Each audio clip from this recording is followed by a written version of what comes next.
personne a reçu dans sa boîte aux lettres un petit formulaire pour les inviter à venir retirer dans les différents points de la ville le masque.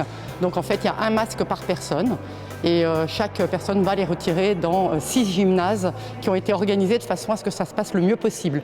C'est-à-dire que tous les gymnases ont à la fois une entrée et une porte de sortie, donc comme ça les personnes ne se croisent pas. Écoutez, moi ça a été très bien expliqué par le formulaire qu'on a reçu, donc l'accès est simple. Bon, je vois que c'est une bonne ambiance, les gens sont courtois, aimables, et donc tout se fait en toute tranquillité. Voilà. Il n'y a pas de bousculade, il n'y a rien, et tout est en fonction de la situation.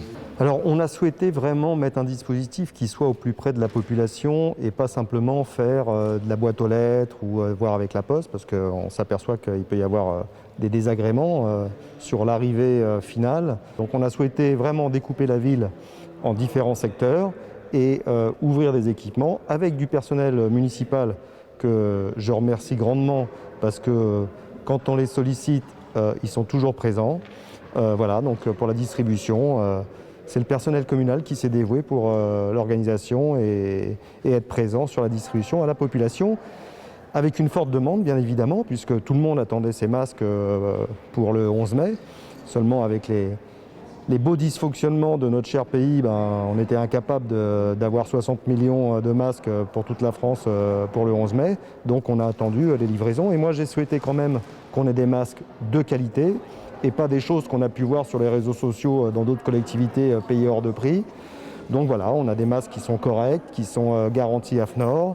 On en a pris assez pour toute la population. On en a pris aussi en plus pour ce que les associations appellent les invisibles, c'est-à-dire les gens qui sont SDF, qui sont très précaires, qui vont voir parfois les Restos du Cœur, le Secours islamique, le Secours catholique ou le Secours populaire.